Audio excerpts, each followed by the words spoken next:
All right. Hi, everyone. Welcome to our third session of the PjM exam. Thanks for joining us today. Today's ARE CSE study session. Whether you're preparing for the ARE divisions or the California supplemental exam, we're here to help you succeed. And before we go too far, if you haven't submitted for the Welch ARE scholarship, today is the deadline. There's more information in the AIA California website. That is a scholarship for the AREs. So let's dive in today's topic. And if you have any questions, please feel free to join us in the chat. A few quick housekeeping reminders before we get started. Please only unmute yourself when called by the moderator. You may also leave questions in the chat box. Please keep questions relevant to the topic at hand and don't ask questions or share information which could violate NCARB's ARE candidate agreement. And finally, AIA strongly encourages attendees to be constructive in their comments and questions to the presenters and to one another to ensure that we have a session that is productive in an environment that is positive learning experience for everyone. So we want to take a quick moment to congratulate or to celebrate the success of our fellow hub members. If you have recently passed a section, please let us know in the chat. Every exam is a milestone worth celebrating. So congratulations to all these people. If you've recently passed an exam, please let us know. So we're going to get started. My name is David Garcia. I will be moderating the session, and I'd like to introduce our host for the second time, Diane Zoura, AIA. So Diane is a native of San Diego. She graduated from New School of Architecture and Design in 2014 with a Bachelor's of Architecture. She became a certified interior designer in California in 2016. And after gaining experience at several local firms, she founded her own firm, design firm Senses and Spaces, in 2020, while still working towards her architectural license, which she obtained in June of 2024, so just last year. She is passionate about improving the human experience through design by enhancing the use of our senses. And so, with that being said, Diane, thank you again. Thanks for joining us, and I will turn the time over to you. Thank you, David. I'm going to share my screen.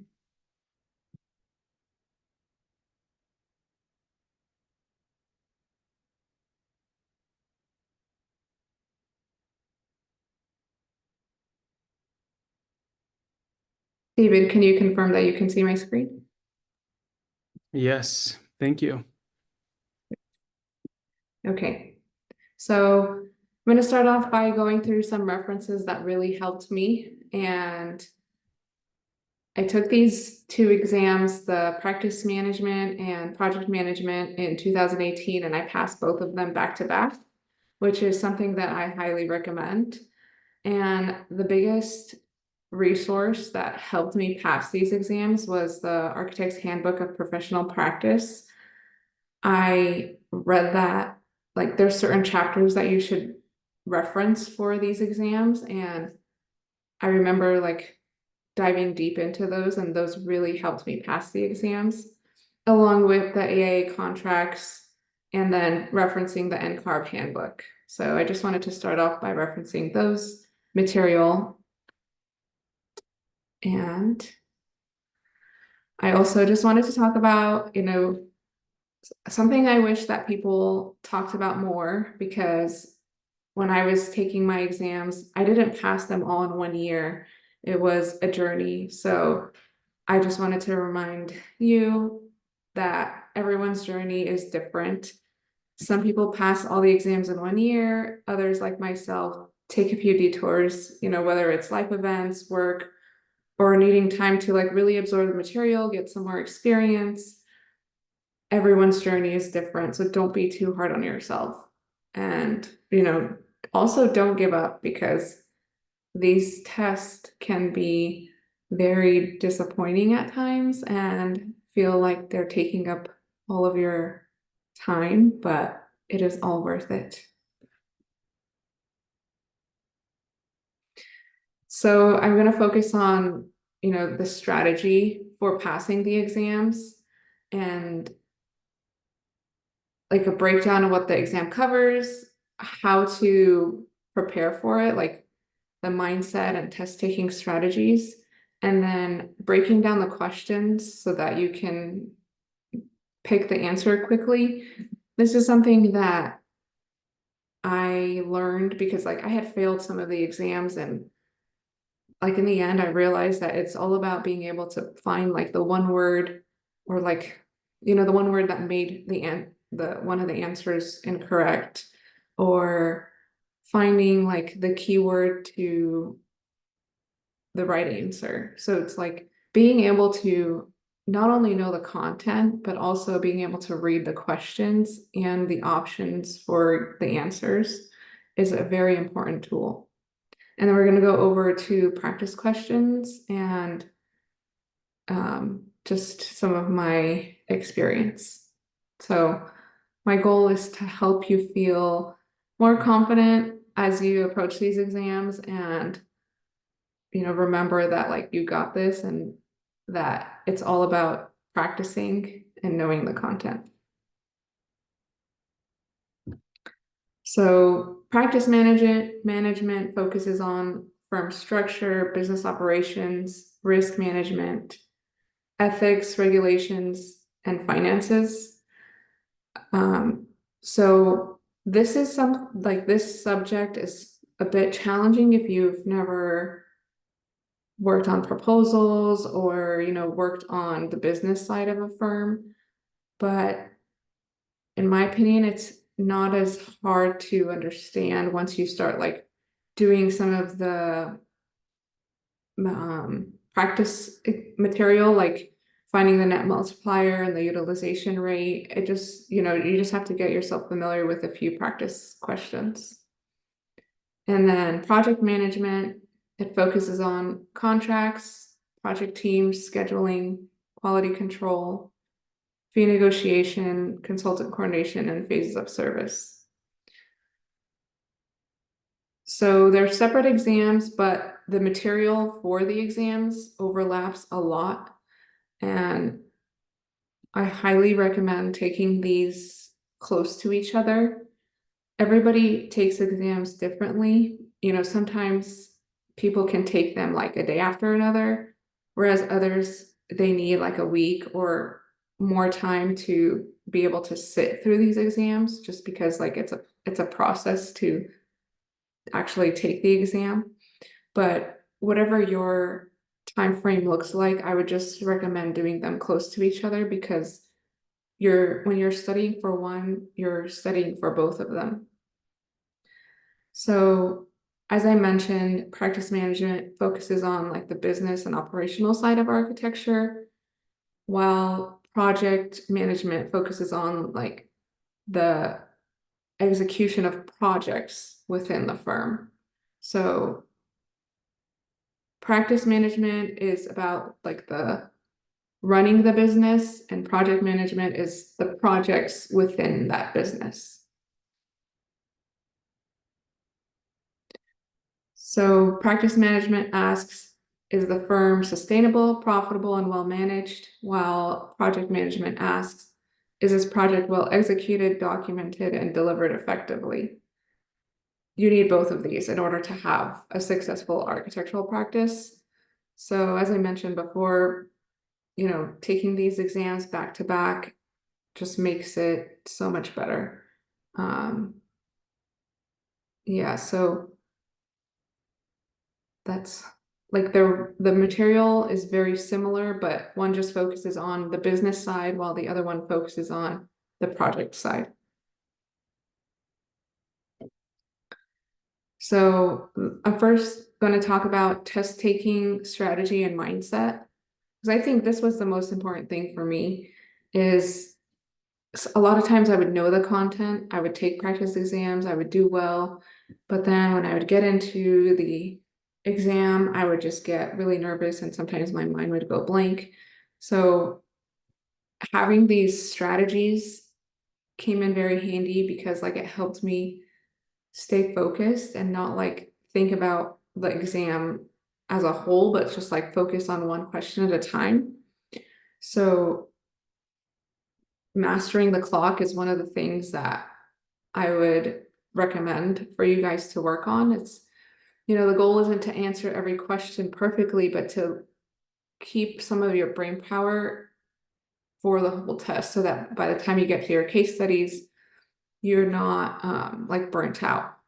So having like a time frame per question is very useful so that you can manage your time and also like keep extra time for your case studies. So what I would do is I would do 1 minute or less for all the multiple choice questions, which left me with 30 to 45 minutes per case study. And like after a few exams, I got like really good at doing this, that like I ended up having like 2 hours for case studies, depending on which exam it was. So that helped me not to stress out too much and to be able to like read the question and not overthink how much time I had left. So to do this, try not to get stuck on one question and use the flag option that you have on the test so that you can return to it later. The next thing I'll talk about is reading the questions. So pay attention to keywords. For example, most appropriate would mean the best among several right answers. And this is probably like one of the trickiest options or questions that they use because it's hard to choose sometimes which one is the most right. But once you like pay attention to all these keywords, then you can use the cross strike through option, which is also a very useful tool. And then another keyword to pay attention to is like first step when they're talking about sequence, or least likely or not recommended. These are just keywords to really pay attention to that can help you with the process of elimination. And then like if there's a long question, using the highlight tool so you can highlight parts of the question that are important so that you could focus on those when you're trying to approach the answer. And then as I started to talk about process of elimination, so cross off the answers that you know for sure are wrong, and then narrow down which option would be most appropriate. And then also like sometimes you can read the answers and read the question. So read the answer and how it relates to the question. And I was able to do that. So you can figure out like, does this actually make sense? And then don't ever like, my advice is not to leave any questions unanswered because a guess is better than no guess. You have like sometimes 25% chance of getting it right. So that would be my suggestion. And then, when you flag your questions, then if you have time at the end, you can go back and check all those flagged questions and anything else that you were unsure of. And a lot of people told me this, and I actually followed it, was avoid second guessing, because a lot of times your first guess is usually the right one. And you can get really stuck with second guessing yourself because then, you end up wasting more time doing that. So I'm going to go through one practice question here. It's for practice management. So the question is, your firm has the following financial data for the previous fiscal year. Total direct labor, 480,000. Total expenses, including indirect labor, overhead, etc., is 720,000. Total net operating revenue is 1.2 million. What is the firm's net multiplier? So I'm gonna give you guys like a minute to try to get the answer, try to figure out which one is the correct answer here.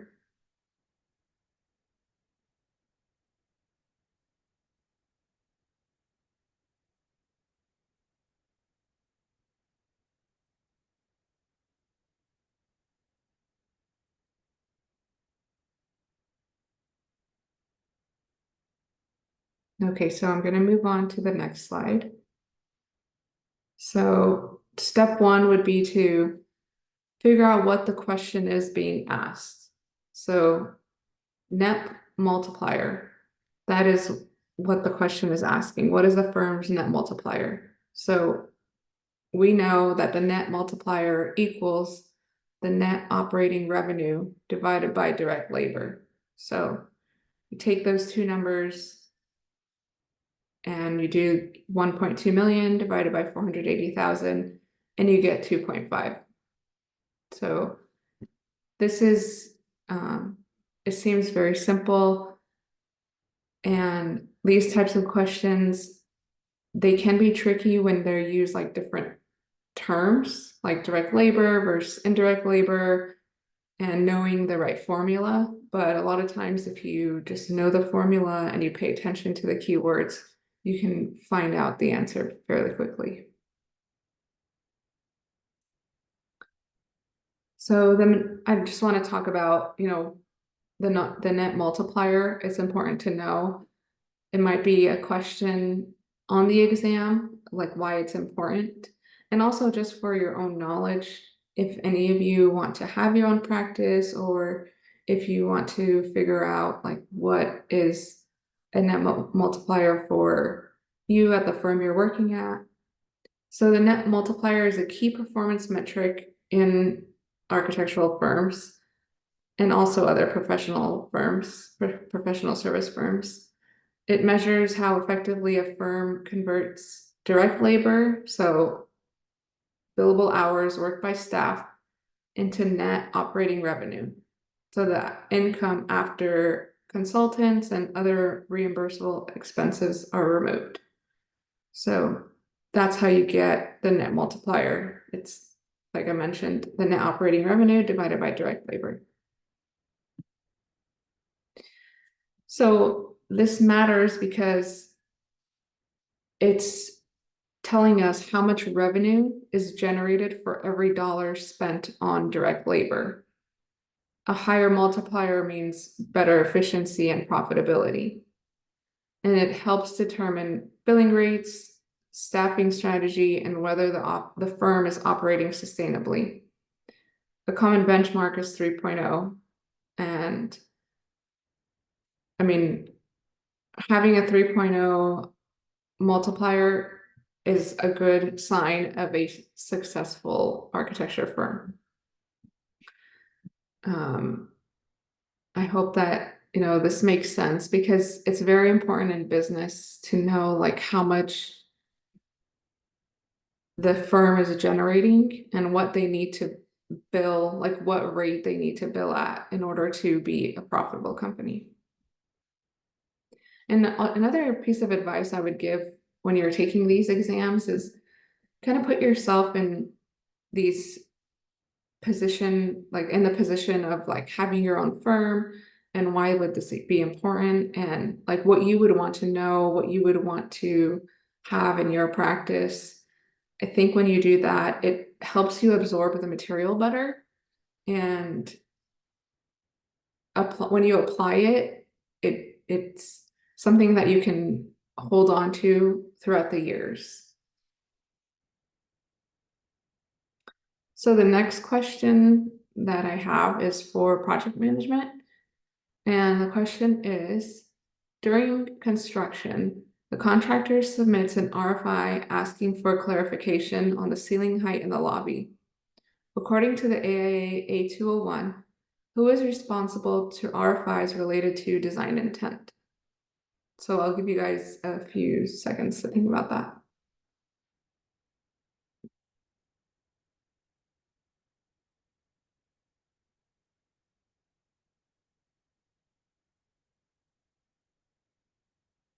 Okay, I'm going to move on to the next slide. So the answer is the architect here. And the key phrase to keep in mind here is that it's clarification on the ceiling height, which is a design intent question, and the reference knowledge of A201. So the architect is the initial decision maker and responsible for interpreting the contract documents. It is very important to know the roles under A201. So make sure for the exam that you're very familiar with the AIA contracts, because these can be referenced throughout the exam, and they're very important to know.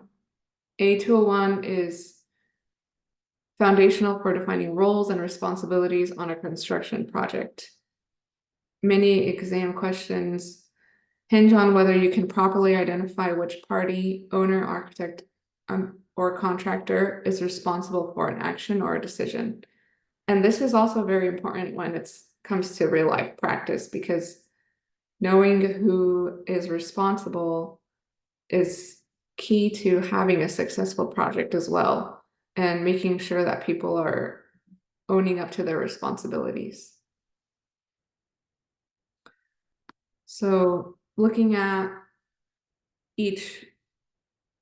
so the contractor, owner, and architect and what their responsibilities are. Please make sure that you know this. I'm going to go through them here. So the contractor executes the work, provides a schedule for construction and submittals to be reviewed. They're responsible for means and methods, and they're the ones who initiate RFIs when clarification is needed. The owner provides project funding, signs contracts, and makes high-level decisions like approving change orders.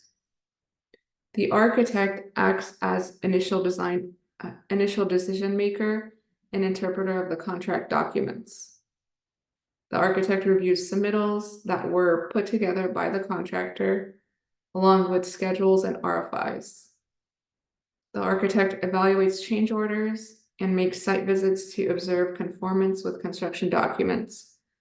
But the key thing is to remember that the architect does not supervise or control the work. We just observe.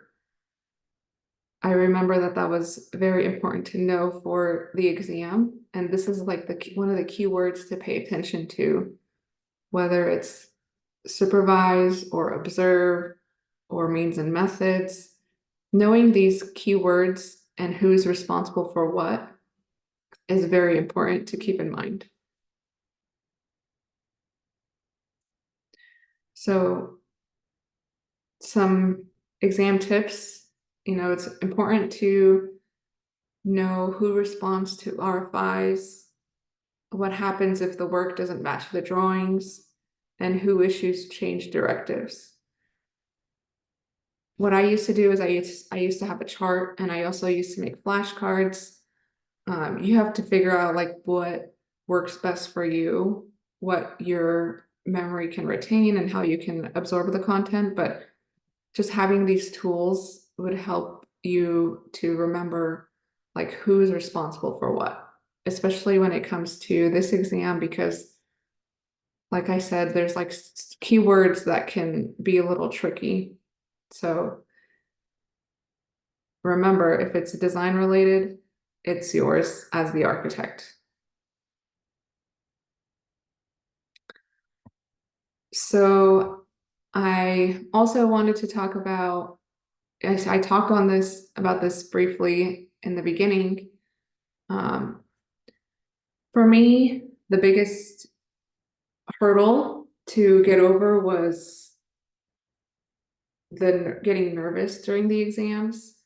I would sometimes blank, like my brain would just go blank, and I would just panic during the exams. And over time, I just, started to pay attention to all the different tools, keywords, and just practicing the content as well.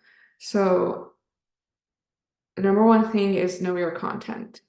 And I remember the AHPP was the most helpful tool slash resource for these exams, and I read every single word in the chapters that were referenced. And I remember when I took the exam that a lot of the questions were easier because I had read that book. So I can't stress enough how important it is to read the AHPP and also the AIA contracts. And then if you haven't taken an exam before, make sure that you open up a practice exam, take the NCARB one, use the tools, make sure you're familiar with them. Sometimes the calculator is a little finicky. You use the highlight tool, the strike through tool, make sure you're familiar with it, and that like it's not your first time taking that taking that exam on exam day. And then another thing that helped me was like having a ritual before the test and also during my break. Um, it was my screen is going dark. I don't know what's going on. Sorry. It was very helpful, especially like knowing what can calm my nerves. So if you're somebody like me who gets really nervous and doesn't perform as well on exams, even though you know the content, just make sure that you keep these certain rituals in mind and that you find what works for you. And also like the breath work. I know this is not like your typical advice that you get probably, but these are things that are important. Another thing that I started adding was exercise because there's a lot of research that shows that like going for a walk before studying helps you retain information, and also going for a walk before your exam also helps you perform better. So you can know all the content, but sometimes adding these different tools can help you perform better. Um, Other things like, touching your thumb and your index finger helps you calm down and stay grounded. And then the last thing I'll say is to trust yourself because you've put in the work. Sometimes a lot of the content is related to what you do on a day-to-day basis. So even if you didn't have as much time to study, rely on the knowledge that you have and believe in yourself because you're more ready than you think you are. So I know we're a little, I think I went through the slides really fast, but I wanted to open it up to see if anybody had any questions.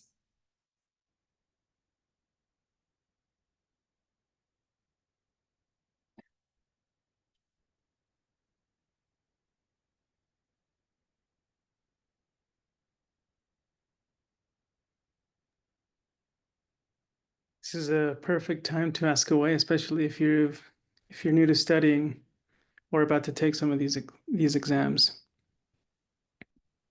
Yeah, I passed practice management and project management first, and I also added is it construction and evaluation? CE, I believe that's the one. I also took that one in conjunction with practice management and project management, which is something that I highly recommend. So I wanted to throw that out there as well. We do have one question in the chat. It says, where are the best resources to find practice exams? So I had used, I can't remember the name. There was a female architect who had these practice quizzes and practice exams. I think her name started with a B or an E. I'm sorry, I haven't taken these exams Elif, in over a year. was it Yes, Elif Bayram? yes. So I knew Okay, there was an E and a B. Thank you. got them both. So her quizzes were very helpful and her practice exams. That's what I used for the two big ones. And then Ballast has practice exams as well. So those are the ones I would recommend. And I would also recommend doing the NCARB practice exams because it's timed and then you also get to experience what the NCARB exam is like. Another question is, question 1 minute for questions is difficult. How did you prep for answering so quickly? I've taken the exam multiple times and struggle with try to answer so fast. So when you pay attention to the keywords, for me, that's what it was. It was paying attention to the keywords so that you can do process of elimination quicker. So if you know it when it says like design intent, then you know for sure it has to be related to the architect. Or if it says A201, then you're going to know it has to do with like the roles and responsibilities. So like once you pay attention to these keywords, it makes it easier to answer the questions quicker. David, do you have anything to add to that about like answering within a minute? Um, I feel like you have to just go through them. And if there is the big ones where you have to do any sort of calculation, I would just skip it, flag it, and keep going. Because if you spend 8 minutes in a question, it will bite you. And Yeah. so it's better to get three answers right and one wrong, than lose on all of them, if you do get it wrong. Mhm. The question is, do you recommend doing case studies at the end of the exam or first before the questions? I recommend doing them at the end because you can't always go back to questions if you take a break. And for me, I always liked having them at the end so that I can manage my time better. I would spend a lot of time on case studies, and if I did them in the beginning, then I might stress out about how much time I have left to do the other questions. So I always recommend doing them at the end. Yeah. Here's another good question. How do you pick up motivation after a failed attempt? That is a good question because it's so easy to want to give up because you studied for so long and you spent so much time studying it, but you remember that the next time you take it, you know so much more and you're so much more prepared and you were made for this. So you just can't give up. You have to keep going. I knew that I wanted to become an architect, so nothing was going to stop me, and it was just a matter of time. So yeah, it's just like knowing that you have the knowledge, and every time you take it, you're just that much closer. You already have so much more knowledge on that material. And you have to approach it like a very expensive practice exam. Thank you. There's another question about a second resource mentioned. And so if all of you have the chat open, people are responding. And so there are more resources that you can find on the chat. Okay, next question is, did everything that you studied was in the exam? I heard there's content in the exam that is not the same as studying material. From what I recall, it was very closely related to what I had studied. So there weren't any questions that caught me off guard for these two exams. I took these exams 7 years ago, so I can only remember so much, but from what I recall, it was very close to what I had studied. So again, AHPP is one of the best resources, and if you read that, you should know a lot of the material on the exam. And I'm going to spell it out on the chat. It's AHPP. Yeah, the Architect Handbook of Professional Practice. Oh, thank you, Ashley. She just posted resources. it includes that book. Thanks.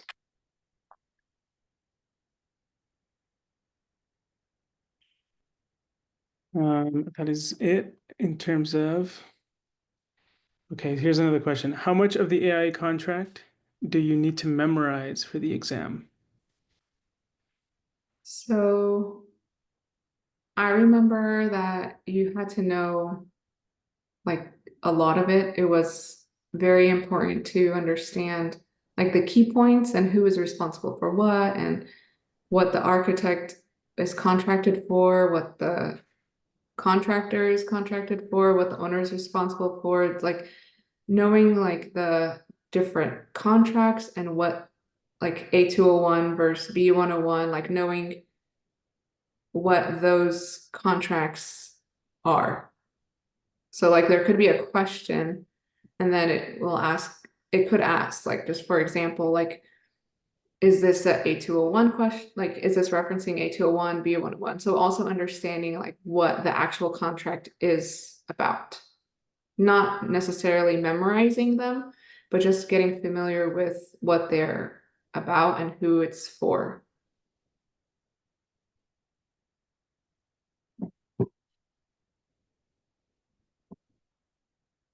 And the question is, would you say instead of read, read, read, you should practice, practice, practice questions? My approach for the exams was to read because there's so much material to read, especially with the other exams. These ones I think are a little bit lighter on reading material, but I would spend 75% of my time reading and then 25% of my time taking practice exams. If I failed an exam, I did spend more time with practice questions and practice exams because I had already read so much and it was just a matter of like keeping it in my memory and then applying it. So if it's your first time taking it, my approach would be 75% read, 25% practice exams.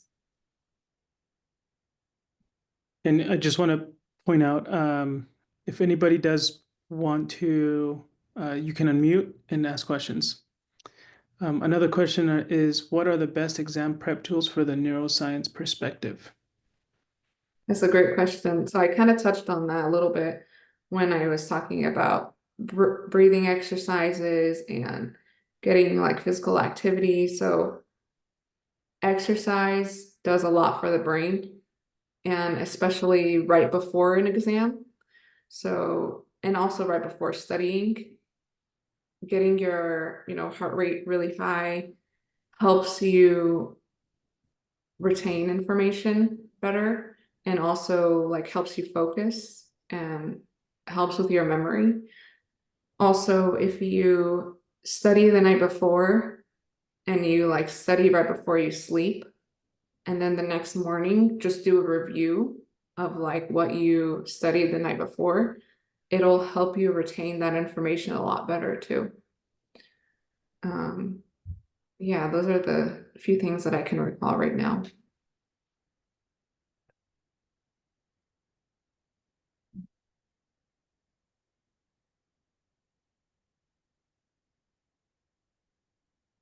It's great.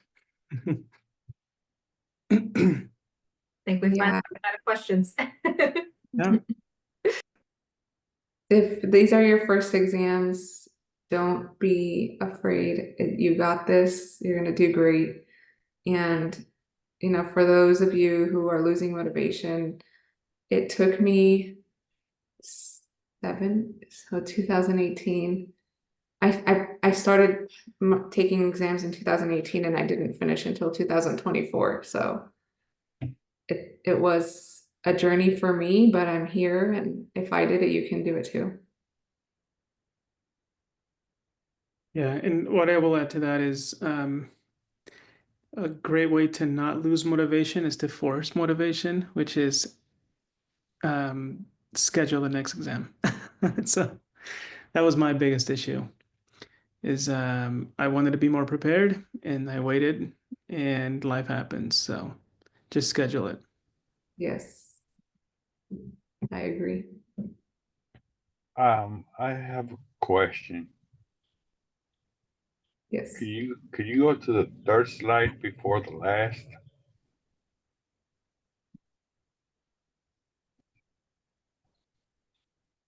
Yeah, let me share the screen.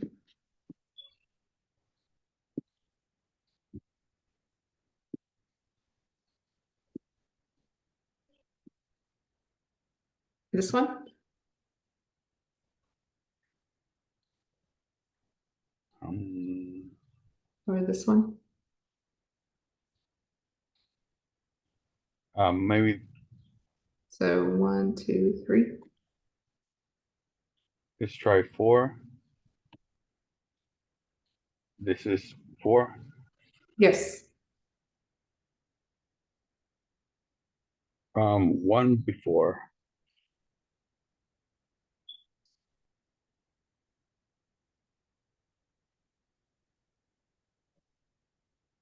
Oh, I can't find it. Never mind. Sorry. Do you remember what the question was about, or at least the topic? No, I don't remember.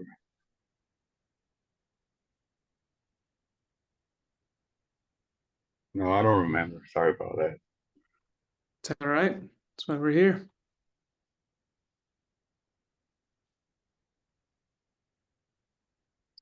Okay. Well, if nobody else has any questions, I don't mind us finishing up a little bit early. Is that okay, Ashley? Absolutely. Okay. Diane, very informative. Thank you so much. There is a question, can we request a copy of the slides? So this, because it was recorded, it will be on a YouTube channel under AIA California, and so watch out for that email. And yeah, feel free to join us again. Let me make sure I know who is the next. I believe our next one's Ron, but let me double check.